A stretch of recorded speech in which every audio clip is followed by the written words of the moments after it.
Le domaine de l'IA avance à grands pas. Chaque semaine, on a au moins une sortie. Voici une des fonctionnalités qu'énormément de personnes attendaient de la part de Midjourney. Découvrez ça tout de suite dans cette vidéo. C'est parti.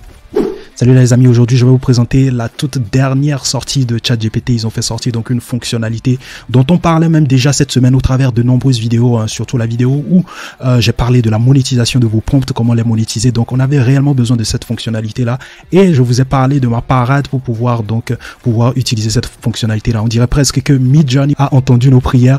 Donc je vais vous faire découvrir tout ça tout de suite. Donc il s'agit donc de cette fonctionnalité là qui va vous permettre donc d'extraire d'une image le prompt que vous aurez pu écrire pour pouvoir générer cette dernière.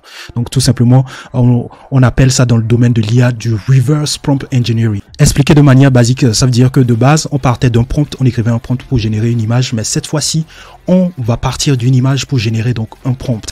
D'où l'appellation Reverse Prompt Engineering. Voilà. Donc, je vais vous présenter cette fonctionnalité-là. Elle est accessible sur Midjourney, bien évidemment. Donc, pour y accéder, donc il faut faire un /describe. Donc, voilà. Faites un /describe. Donc, une fois que vous avez fait le /describe, maintenant, vous uploadez ou vous glissez, déposez, vous faites un drag and drop de votre image sur cette partie-là. Et ensuite, donc, il se chargera de vous décrire donc l'image en question. Donc, je vais faire un drag and drop d'une image. Donc voilà, je fais le drag and drop de l'image que j'ai eu à utiliser lors d'une de mes récentes vidéos à propos du print on demand, l'utilisation du print on demand avec les outils IA qu'on a. Donc voilà, la petite image que j'ai eu à générer lors de cette vidéo. On va voir comment est-ce qu'il va arriver donc à nous décrire cette image. Donc voilà, une fois que c'est fait, je fais entrer. Ok. Donc on attend, on dit Midjourney bot réfléchit. Donc il est en train de réfléchir. Donc voilà, il nous a généré donc les prompts qu'on pourrait utiliser pour générer donc ce genre d'image ou des images qui se rapprocheraient de cette image. Donc voilà, ok, c'est parfait. Donc on a la possibilité de tester voilà les prompts. Donc à chaque fois que vous lui soumettez une image, il vous générera 4 exemples de prompts et vous pouvez tester donc ces 4 exemples de prompts. On va tester le premier prompt en cliquant sur un là. Ok, je fais envoyer, hop, voilà. Donc il est en train de générer donc les images qu'il nous faut pour cette image. Donc vous pouvez tester le deuxième, le troisième et le quatrième. Donc tout ça en cliquant juste sur ces boutons. Je trouve ça super cool. Une chose aussi que j'avais envie de dire aussi, pour la partie drag and drop, ça veut dire qu'il faut avoir forcément l'image en local ou télécharger l'image. Je pense que peut-être ça aurait été assez cool s'ils avaient mis peut-être l'option où on pouvait juste insérer donc le lien vers l'image. Donc on n'aura plus besoin de télécharger une image quelconque avant d'avoir sa description ou son prompt. Bien évidemment, on soumet juste le lien vers l'image et puis boum, il nous donne ce qu'il y a à faire avec cette image. Il nous donne juste les prompts qu'on peut utiliser pour générer donc des images similaires à l'image qu'on lui soumet. Ça serait super cool d'insérer cette fonctionnalité au lieu de forcément que le drag and drop soit une option à côté de cela au fait. Donc de toutes les façons, ce n'est que le début. Vous voyez donc ce que m'a généré donc le premier prompt. Donc voilà ce que m'a généré le premier prompt, ce qui se rapproche à peu près de ce que j'ai généré là. Bon, c'est pas mal, hein. On a déjà le fond rouge qui est là. Voilà, bon, l'idée basique, de manière basique, l'idée est là. Donc on va tester le deuxième prompt de hop. Voilà. Donc je le rappelle, hein, c'est les toutes premières versions. Certainement que vous n'allez pas avoir à l'identique l'image que vous soumettez donc au describe, mais vous aurez des images qui se rapprochent de ça. Et puis l'idée derrière, c'est de savoir comment est-ce que Midjourney fonctionne. Comment est-ce que Midjourney, lorsque vous soumettez un prompt à Midjourney, comment est-ce qu'il réfléchit derrière, comment est-ce qu'il interprète le prompt. Ça te permet d'apprendre assez vite. Et ça te permet aussi d'aller très vite. Si tu ne connais pas, par exemple, un prompt, ou si tu ne sais pas comment structurer un prompt pour générer donc une image en particulier, donc tu peux soumettre l'image et puis avoir des exemples de prompt et l'améliorer à ta guise pour pouvoir avoir donc ce que tu recherches ou voilà, faire des variantes de ce que tu recherches. Voilà. Donc voilà donc la deuxième option qui m'a présenté là. Donc c'est pas mal. C'est pas mal. Franchement, comparé à ce que j'ai généré, c'est pas mal. J'aime bien l'aspect dessin. Voilà. C'est pas mal. C'est pas mal. Franchement, c'est pas mal. En tout cas, le rouge y est. Hein. Franchement, il a retenu le rouge. Le rouge, c'est la couleur marquante ou la couleur dominante dans ce que j'ai généré. En tout cas, il reste fidèle. Donc on va tester aussi le troisième prompt qui est Am I drinking a cup of liquid in the style of minimalist background Bojan Jeftik machin. Ok. Voilà, on laisse faire le boulot à notre place. C'est ce qui est génial. Franchement, c'est hyper génial. pour tous qui ont vu mes récentes vidéos à propos de comment est-ce que je faisais le reverse prompt engineering concernant les images, c'est que je soumettais tout simplement le lien vers les images à ChatGPT qui se chargeait maintenant de me décrire l'image, la description effectuée par ChatGPT me servait donc tout simplement de prompt dans Midjourney.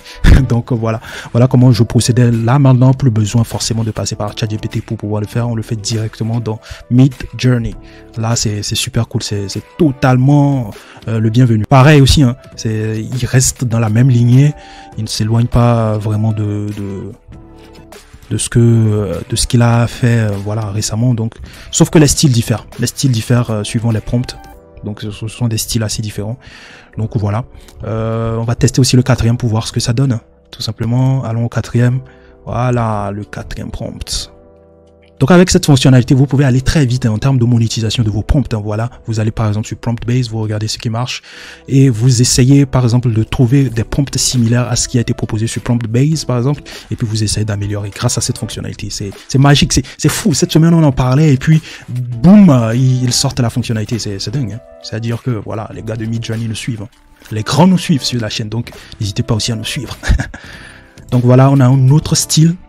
L'idée de base l'idée de base reste, donc c'est la base même reste, la base du concept de l'image reste, mais sauf que le style diffère. Voilà. Donc on va essayer de chercher d'autres images qu'on va tester. Voilà. Donc je fais un describe par exemple. Supposons que je fais un describe. Et cette fois-ci, on va aller sur Prompt Base pour essayer de trouver une image. Voilà, on va essayer de faire un petit tuto Prompt Base très rapidement dans cette vidéo. Donc voilà, je suis sur Prompt Base. Je vais essayer de voir si je peux générer des images similaires sur Prompt Base. Hop, donc voilà, on a des choses assez minimalistes. Je pense que Prompt Base a fait des mises à jour. Donc voilà cet artiste Notion Minimalist Character. Ça m'intéresse bien. On va essayer de voir si on peut générer par exemple on peut générer un prompt qui fait ce qu'ils font là. Donc là, on peut pas avoir les images. Hein. On peut pas avoir les images. Oh là là, c'est pas bien ça. C'est pas bien ça.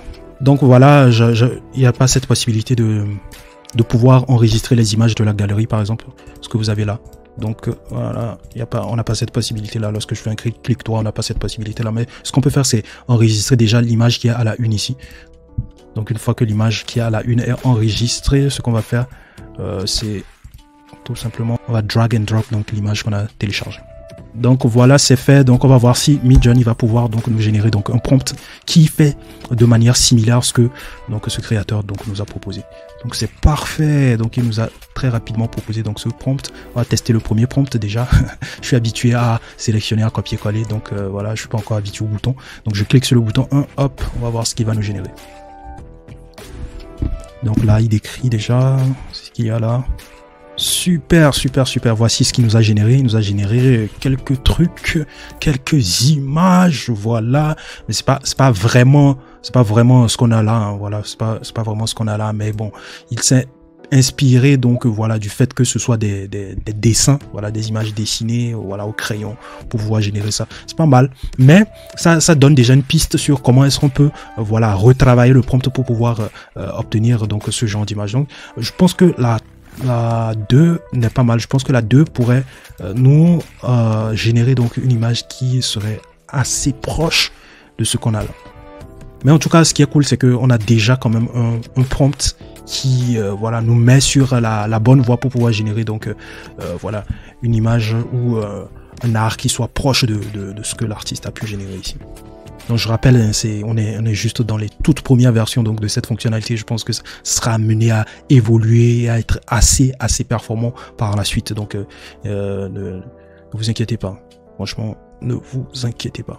Donc voilà, il nous a généré donc voilà finalement le portrait, le fameux portrait. Donc voilà, franchement, la 2, je vous l'avais dit, la 2 se rapproche un peu plus de ce qu'il nous a proposé. Ça, c'est top. Je pense que là, on tient par exemple le prompt qui se rapproche le plus de ce que cet artiste a proposé. Vous voyez? Non, c'est super cool. C'est super cool. Je kiffe cette fonctionnalité, les gars. Je kiffe cette fonctionnalité. Franchement, là, ce qu'il nous a proposé, ça, c'est top. C'est super top. Franchement, je valide. Ce prompt, par exemple, là, je la vendrai sur Prompt Base. Là, je l'améliorerai un peu et je la vendrai sur Prompt Base, par exemple. La 3 aussi m'avait l'air pas mal. Donc, on va essayer de tester la 3, par exemple, pour ça. Et puis, on va faire un autre exemple avec une autre image. Donc voilà, il a fini de nous générer donc l'image en question. Non, c'est pas mal. Franchement, c'est pas mal. Franchement, c'est pas mal. Mais moi, je préfère la 2. Mais je préfère la 2. La 2, là, m'a franchement convaincu. Franchement, la 2 m'a convaincu. Donc voilà, on va refaire un dernier test avec une autre image. En fait, describe. Donc là, je ramène une image d'un burger, hein, pour ceux qui ont faim. Je ramène une image d'un burger. Et puis, c'est parti. On va voir ce que ça donne. Donc voilà, il m'a généré donc les 4 prompts pour pouvoir générer une image proche de l'image du burger que je lui ai soumis. Donc voilà, burger with egg, with bacon, machin. Donc on va essayer de tester donc le premier prompt, bien évidemment. Non, moi je trouve franchement cette fonctionnalité magique. Franchement, ça vient résoudre énormément de problèmes que j'avais. Franchement, le reverse prompt engineering, c'était franchement une problématique sur laquelle je me penchais. Je me disais que si on arrivait à extraire d'une image le prompt qu'on pouvait utiliser pour générer cette dernière, ça serait incroyablement fou, quoi. Incroyable, ça serait incroyable. Là, il m'a généré l'image, c'est totalement fou, les gars. Waouh! Waouh!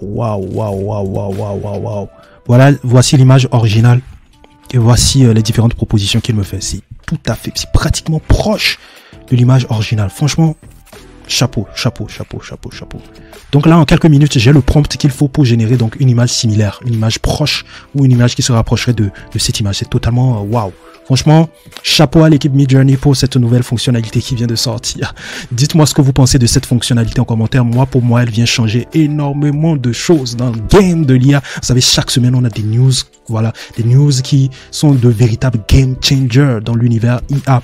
Et bien sûr, vous savez où trouver ces news. C'est bien sûr sur cette chaîne, tu sais ce que tu as à faire. Et je voulais aussi remercier tous ceux qui mettent les commentaires, tous ceux qui like, tous ceux qui partagent nos vidéos. Vous nous donnez de la force. Merci beaucoup pour cela. Donc voilà ce que j'avais envie de partager avec vous aujourd'hui. Prenez soin de vous, chaque seconde est vitale, je vous retrouve à la prochaine. Peace.